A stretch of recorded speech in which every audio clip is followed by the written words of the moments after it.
selleks, et see pritsipaak hakkaks pritsima, tuleb siia pritsipaaki ka õhku pumbata. Kuna siin pritsipaagis on praegult 5 liitrit preparaadilahust, siis siia läheb ainult natukene õhku. No ütleme selle paagiga kuskil 10-15 korda õhku.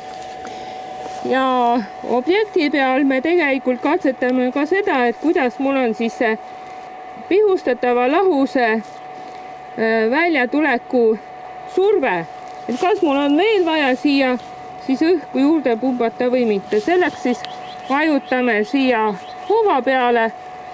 Siin saab sisse lülitada ka automaatse tööasendi, ehk siis vajutades siia musta käivitusnupu peale, lükkama selle pöidlaga ette ja siis tuleb pideva voona siit lahust välja.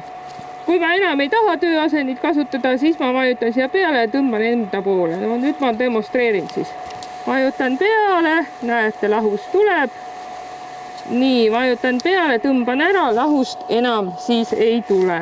Ja kuna see lahus, mis siit välja tuleb, on paraja surve all, siis ma võingi minna sellega taimi pritsima. Ja kuna ma teen floksidel jahukaste tõrjet, siis kõik need taimeosad peaksin ma korralikult selle lahusega kokku tegema. Alustan siis altpoolt ja taime keskelt liikudes siis servapoolsete võrsete suunas.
Vahepeal jääb surve jällegi väikeseks, see tähendab seda, et ma pean juurde survet pumpama. Muidu mul see pritsimistulemus ei tule ühtlane, sellepärast et mul ei ole vaja siin selliseid jämedaid piisku, mul on vaja katta need taimelehed ühtlaselt peenikeste piiskadega.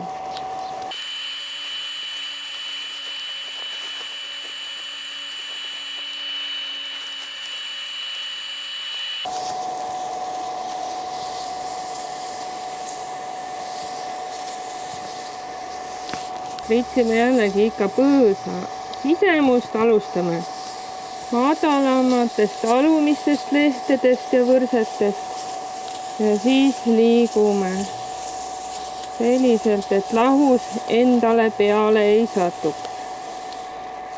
Väiksemad ka ilusti ära. Sellepärast, et jahukaste tuleb just alumistele lehtedele kõigepealt. Alles siis ülemistele lehtedele. Kui on väikesed taimed, siis ei ole nende pritsimisega probleeme, aga suuremad taimed, jah, peame alustama siis taime keskelt, liikudes siis üles servade suunas.